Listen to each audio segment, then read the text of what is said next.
ঠিক আছে, শুরু করছেন। তোমার নাম কি? মাহমুদুল হাসান হাসি। বাবার নাম কি? মজদুর রহমান। গ্রাম কোথায়? মধ্যরতনপুর। হ্যাঁ, মধ্যরতনপুর। ঠিকানা কোথায় আছে? হ্যাঁ? যে তোমার বিরুদ্ধে কতগুলো মামলা মোট?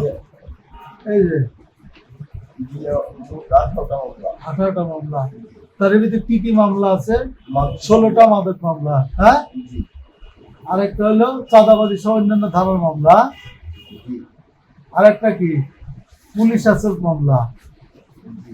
হ্যাঁ, সরকারি কাজে বাধা দিচ্ছ। হ্যাঁ, কি তাই তো?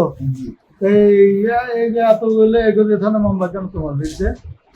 স্যার আগে মাদক খাইতাম, মানুষ বিক্রি করতাম, তখন থেকে ধীরে ধীরে মামলা দিত, এভাবে মামলা হচ্ছে। চাঁদাবাজি তো করতে হবে। না, ওটা হয়তো ওই মারামারির ক্ষেত্রে আর কি, মাদক নিয়ে আর কি দ্বন্দ্ব হওয়ার কারণে আর কি মামলাটা দিচ্ছে আমাদের। তার পুলিশের সাথে তোমার ঝামেলা হয়েছে, সরকারি কাজে বাধা। এটা ওই পুলিশ ধরতে পুলিশকে মারধর গেছিল, করছে। ছেলেপেলেদেরকে কেটে গেছে গা, কিন্তু আমি তাদেরকে এটা সহযোগিতা করছি। তারপর আমার এই করছে, পড়ে গিয়ে ছিলে গেছে, পরে আমাকে আর কি মামলাটা দিয়ে দিছে, তোর জন্য আসামি ধরতে পারিনি, এই জন্য আর কি। তাহলে তুমি কি ভালো? তুমি কি ভালো?